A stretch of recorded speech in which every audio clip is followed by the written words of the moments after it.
মৰমৰ ছাত্ৰ-ছাত্ৰীসকল তোমালোক আটাইকে পল্লৱী পাঠশালালৈ স্বাগতম জনাইছো। আজি মই অসম জাতীয় বিদ্যালয়ৰ তৃতীয়মান শ্ৰেণীৰ নতুন গণিত পঢ়াবলৈ আগবাঢ়িছো। আজি আমি অনুশীলনী 1 গড় বিষয়ে আলোচনা কৰিম। ছাত্ৰ-ছাত্ৰীসকল ইয়াৰ আগলৈকে আমি অনুশীলনী 1 খ কৰি শেষ কৰিছো। তোমালোকে যদি ভিডিঅ' কেইটা চোৱা নাই তেনেহলে প্লেলিষ্টত গৈ চাই ল'ব পাৰিবা। এতিয়া আহাচোন আমি 1 নম্বৰ প্ৰশ্নটো সমাধান কৰাৰ চেষ্টা কৰো। 1 নম্বৰ প্ৰশ্নত দিছে খালি ঠাই পূৰ কৰা। এতিয়া আমাক দিছে যে 310 আমাক এডাল চিন দিছে আৰু ইফালে দিছে 456 আৰু ইয়াৰ অৰ্থ আমাক কি সুধিছে প্ৰশ্নটো দিয়া হৈ আছে 310 456তকৈ এতিয়া আমাক সৰু নে ডাঙৰ সেইটো সুধিছে। আমি সকলোৱে জানো যে এই চিনটো আমাক ডাঙৰ সৰু বুজাবৰ বাবে ব্যৱহাৰ কৰা হয়। এতিয়া এই সংখ্যা দুটাৰ মাজত হয় কোনোবা এটা ডাঙৰ নহলে কোনোবা এটা সৰু। এতিয়া আমি জানো যে এই চিনটো তোমালোকে কেনেকৈ ব্যৱহাৰ কৰে সেইটো তোমালোক সকলোৱে জানা, তথাপিতো মই এতিয়া কৈ দিছো যে এই চিনডালৰ বহল যোনটো মূৰ থাকে সেই মূৰটো যোনটো সংখ্যাৰ ফালে থাকে সেই সংখ্যাটো ডাঙৰ হয় আৰু এই চুকটো যোনফালে থাকে সেই সংখ্যাটো সৰু হয়। এতিয়া তোমালোকক চোৱা ইয়াত তোমালোকৰ দুইটা সংখ্যাই হৈছে 3টা অংক বিশিষ্ট সংখ্যা। এতিয়া যেহেতু ইহঁত 3টা অংক বিশিষ্ট সংখ্যা গতিকে ইয়াৰ অৰ্থ হৈছে যে ইহঁত শতকলৈকে আমি হিচাপ কৰিব পাৰোঁ। গতিকে তোমালোকে শতকৰ স্থানত চোৱাচোন 310ত শতকৰ স্থানত আছে 3 আৰু 456ত শতকৰ স্থানত আছে 4। গতিকে আমি জানো যে 4টো হৈছে 3তকৈ ডাঙৰ আৰু সেইবাবে আমি এতিয়া গম পালোঁ যে 310তকৈ 456 ডাঙৰ। তোমালোকে সব চাব নালাগে, তোমালোকে শতকৰ স্থানত থকা অংক দুটা চালেই ডাঙৰ সৰু পাৰ্থক্যটো গম পাই যাবা। এতিয়া আমাক এই চিনটো কোনফালে দিয়া হৈ আছে বহল মূৰটো 456 ফালে, অৰ্থাৎ ইয়াৰ অৰ্থ হ'ল 310 456তকৈ আমাৰ উত্তৰটো হ'ব সৰু। এতিয়া খটো দিছে 1000, আমাক এই চিনডালৰ বহল মূৰটো 1000 ফালে দিছে আৰু চুকটো দিছে 785 ফালে। আমাৰ অৰ্থ দিছে যে 1785তকৈ এতিয়া আমাক ডাঙৰ নে সৰু সেইটো সুধিছে। এতিয়া তোমালোকে চোৱা 1000টো হৈছে 4টা অংক বিশিষ্ট সংখ্যা আৰু 785টো হৈছে 3টা অংক বিশিষ্ট সংখ্যা। গতিকে 4টা অংক বিশিষ্ট মানে হৈছে ইয়াক 1000লৈকে আছে আৰু ইয়াক 3টা অংক বিশিষ্ট মানে হৈছে ই শতকলৈকে আছে। গতিকে যিহেতু ই 1000লৈকে আছে গতিকে 1785তকৈ আমি সমাধানটো কৰিলে পাম ডাঙৰ। তোমালোকৰ 2 নম্বৰত দিছে শুদ্ধ নে অশুদ্ধ লিখা আৰু এতিয়া কত দিছে 400 দিছে আৰু 400ৰ এই চিনডাল 400ৰ ফালে বহল মূৰটো আছে আৰু 390টোৰ ফালে এই চুকটো আছে। আমি আগতে শিকি আহিছোঁ যিহেতু বহল মূৰটো 400ৰ ফালে আছে আৰু তোমালোকে এতিয়া কেনেকৈ ডাঙৰ সৰু কেনেকৈ গম পাবা। ইয়াত 3টা অংক বিশিষ্ট আছে, ইয়াতো 3টা অংক বিশিষ্ট অংকৰ সংখ্যা হৈছে আৰু আমাৰ এতিয়া শতকলৈকে গণিলে আমি পাওঁ যে শতকৰ স্থানত 400টোৰ শতকৰ স্থানত 4টো আছে আৰু 390টোৰ শতকৰ স্থানত আছে 3টো। যিহেতু 4টো 3তকৈ ডাঙৰ গতিকে আমাৰ কটো শুদ্ধ। ঠিক তেনেদৰে এতিয়া খটো সুধিছে যে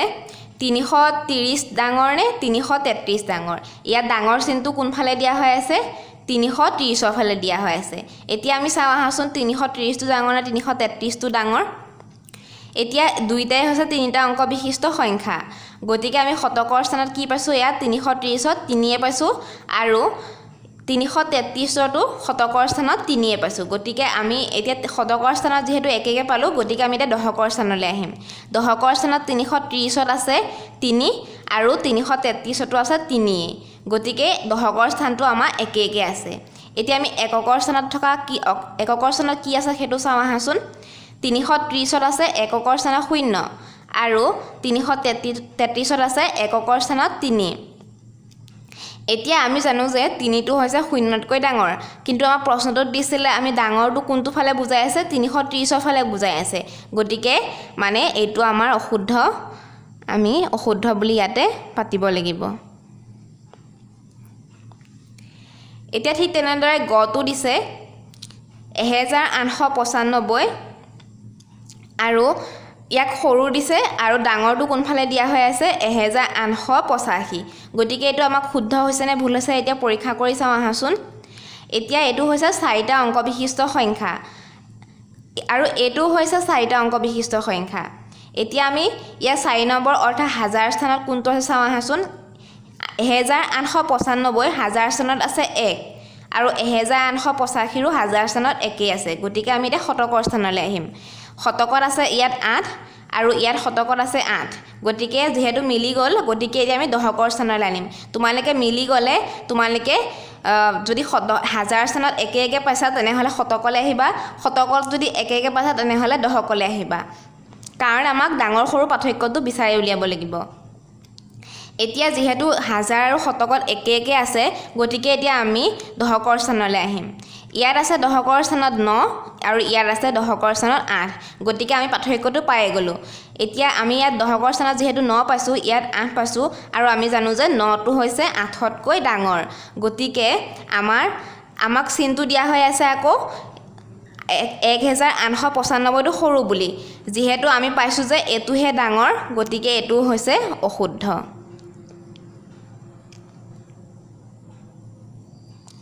এতিয়া আমি পিছৰ প্ৰশ্নটোলৈ আহো আমাক দিছে 4400 আৰু এইটো 4400 ক আমাৰ ডাঙৰ চিনটোৱে বুজাইছে তাৰ পিছত আছে 4040 ইয়াৰ অৰ্থটো হৈছে 4040 তকৈ 4400 টো ডাঙৰ তাৰ পিছত আমাক এই চিনটো দিছে আকৌ অৰ্থাৎ ডাঙৰটো কোনটো বুজাইছে 4040 টো বুজাইছে আৰু 4004 টো সৰু বুজাইছে এতিয়া আমি পৰীক্ষা কৰি চাওঁ আহাচোন এইটো শুদ্ধ হৈছে নে নাই এতিয়া ইয়াৰ প্ৰত্যেকটো সংখ্যাই হৈছে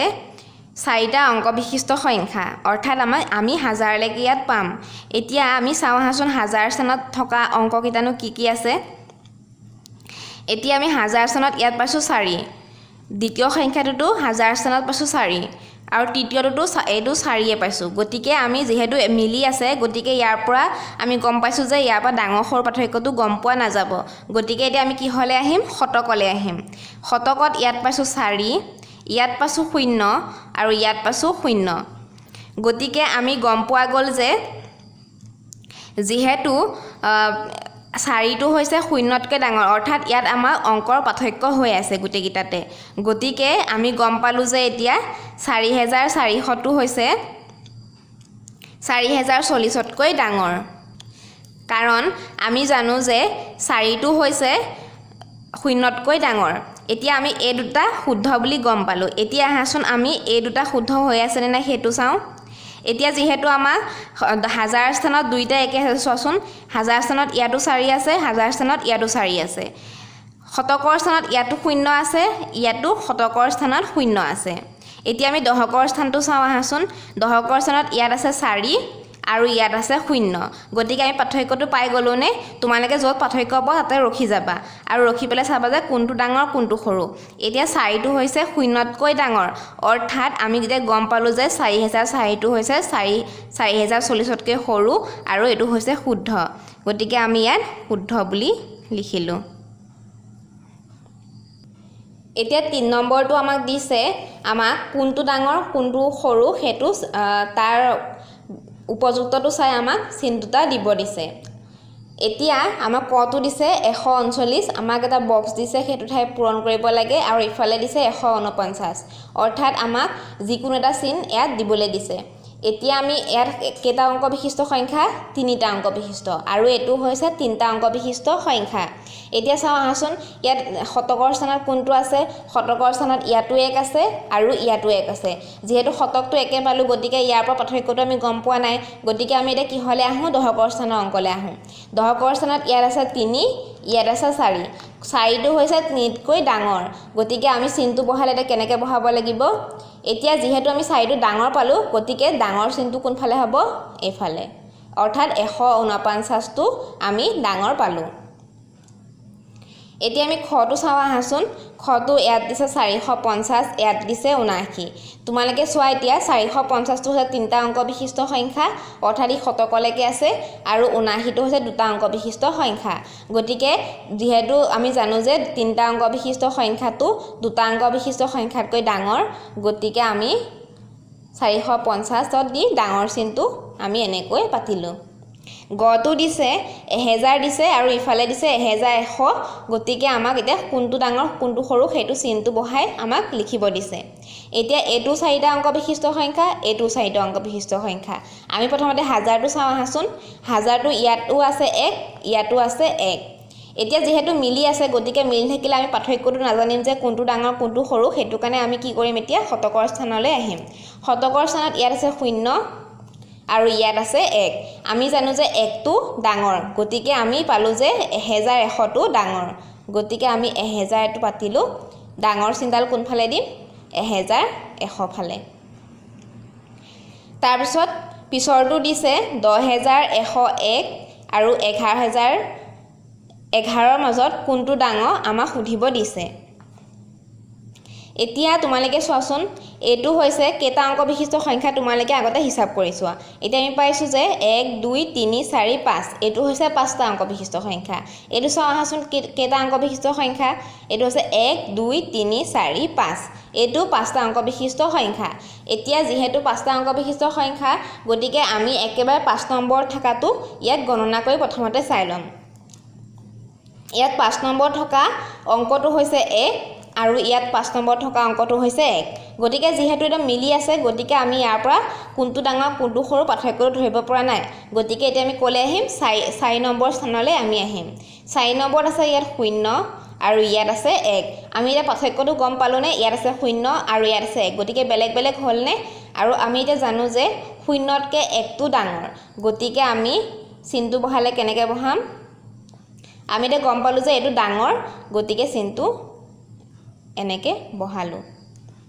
অৰ্থাৎ 11011 টো হৈছে 10101তকৈ ডাঙৰ পিছৰ প্ৰশ্নটো দিছে আমাক ইয়াত দিছে 77070 আৰু ইয়াত দিছে 70770 এতিয়া প্ৰথমতে আমি কেটা অংক বিশিষ্ট সংখ্যা সেইটো হিসাব কৰি লম ইয়াত আছে 1 2 3 4 5 আৰু ইয়াত আছে 1 2 3 4 5 অৰ্থাৎ দুইটাই হৈছে 5টা অংক বিশিষ্ট সংখ্যা এতিয়া আমি 5 নম্বৰ স্থানৰ অংকটো মিলাই চাওঁ আহাচোন ইয়াত 5 নম্বৰত আছে 7 আৰু ইয়াতো আছে 7 গতিকে যেহেতু দুইটা মিলি আছে গতিকে ইয়াৰ পৰা আমি গম নাপাওঁ যে কোনটো ডাঙৰ কোনটো সৰু হেতু কাৰণে আমি এতিয়া 4 নম্বৰ স্থানলৈ আহিম 4 নম্বৰত ইয়াত আছে 7 আৰু ইয়াত আছে 0 এতিয়া কোনটো ডাঙৰ 7টো ডাঙৰ নে 0টো ডাঙৰ 7টো ডাঙৰ গতিকে ইয়াৰ পৰা আমি গম পালো যে আমাৰ এটো ডাঙৰ অৰ্থাৎ 77070 টো আমাৰ ডাঙৰ গতিকে আমি কেনেকৈ পাতিম ডাঙৰ চিনডাল এফালে দি আমি এনেকৈ পাতি ললো আৰু পিছৰ প্ৰশ্নটো দিছে 8900 আৰু ইফালে দিছে 8090 আৰু ইয়াৰ মাজত ডাঙৰ কোনটো সৰু কোনটো হেতু আমি চিন দিব লাগে এতিয়া আমি গম পাইছো যে এটো হৈছে 4টা অংক বিশিষ্ট সংখ্যা আৰু এটো হৈছে 4টা অংক বিশিষ্ট সংখ্যা গতিকে আমি চাওঁ আহাচোন 4 নম্বৰ স্থানত কোনটো আছে 4 নম্বৰত ইয়াত আছে 8 আৰু ইয়াত আছে 4 নম্বৰত 8 গতিকে যেহেতু একে পালো গতিকে আমি গম পোৱা নাই কোনটো সৰু কোনটো ডাঙৰ হেতু কাৰণে আমি শতকৰ স্থানলৈ আহিলো শতকৰ স্থানত ইয়াত আছে 9 আৰু ইয়াত আছে 0 যেহেতু আমি জানো যে 9 টো হৈছে 0তকৈ ডাঙৰ গতিকে আমি গমে পাই গলো যে এটো আমি যেহেতু এটো 9 টো ডাঙৰ পালো গতিকে আমি এটা লিখি দিব পাৰো যে 8900 টো 8090তকৈ ডাঙৰ পিছৰ প্ৰশ্নটো দিছে 3695 আৰু ইফালে দিছে 3685 ইয়াতো 4টা অংক বিশিষ্ট সংখ্যা আৰু এটো হৈছে 4টা অংক বিশিষ্ট সংখ্যা গতিকে আমি 1000 স্থানটো অৰ্থাৎ 4 নম্বৰ স্থানটোত ইয়াত কোনটো আছে 3 ইয়াতো আছে 3 গতিকে এতিয়া যেহেতু ইহঁতটা মিলি গল আমি এতিয়া আহিম শতকৰ স্থানৰ অংক অৰ্থাৎ তৃতীয় স্থানৰ অংকলে ইয়াত তৃতীয় স্থানত আছে 6 আৰু ইয়াতো আছে 6 গতিকে এটোও মিলি আছে গতিকে এতিয়া আমি আহিম দশকৰ স্থানৰ অংকলে তোমালোকে যেতিয়ালৈকে মিলি থাকে তেতিয়ালৈকে তোমালোকে সৰু ডাঙৰ কোনটো হয় গম নোপোৱা যেতিয়া নিমিলা হৈ যায় তেতিয়াহে তোমালোকে তাতে য'ত নিমিলে তাতে তোমালোকে ৰখি দিবা আৰু কোনটো ডাঙৰ কোনটো সৰু সেইটো চালে তোমালোকে গম পাই যাবা ইয়াত দশকৰ স্থানত আছে 9 আৰু ইয়াত দশকৰ স্থানত আছে 8 গতিকে দশকৰ স্থানৰ মানটো পৰিৱৰ্তন হ'ল নে গতিকে এতিয়া যেহেতু দশকৰ স্থানত 9 পালো ইয়াত 8 পালো গতিকে আমি জানো যে 9 টো হৈছে 8তকৈ ডাঙৰ গতিকে আমি মানে এটো 3695 টো আমি ডাঙৰ বুলি গম পালো গতিকে আমি পাতোতে পাতিম 3695 ডাঙৰ চিনটো এফালে দিলোঁ 3685 আমাৰ পিছৰ প্ৰশ্নটো হৈছে 8968 দিছে আৰু এফালে দিছে 9887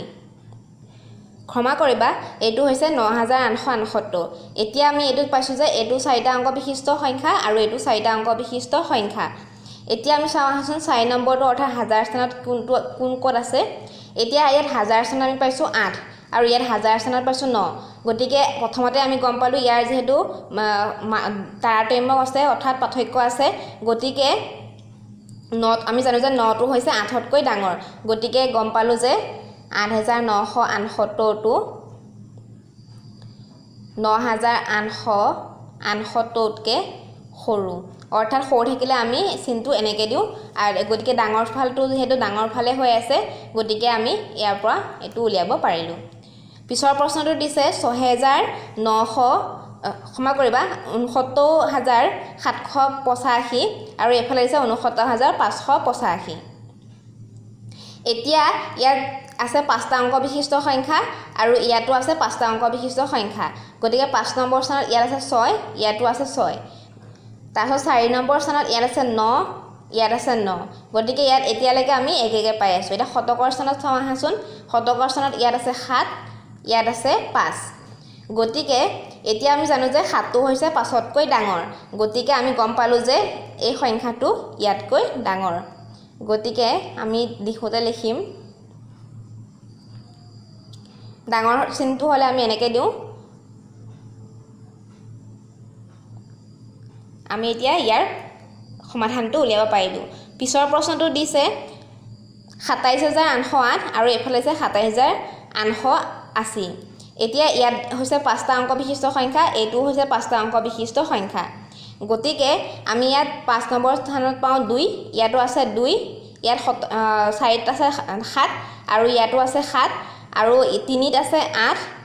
আৰু ইয়াতো 8 আমি এতিয়ালৈকে শতকৰ স্থানলৈকে একেকৈ পাই আহিছোঁ এতিয়া দশকৰ স্থানত সলনি হয় নেকি চাওঁ আহাচোন ইয়াত দশকৰ স্থানত আছে 0 আৰু ইয়াত দশকৰ স্থানত আছে 8 গতিকে আমি জানো যে 8টো হৈছে 0তকৈ ডাঙৰ গতিকে আমি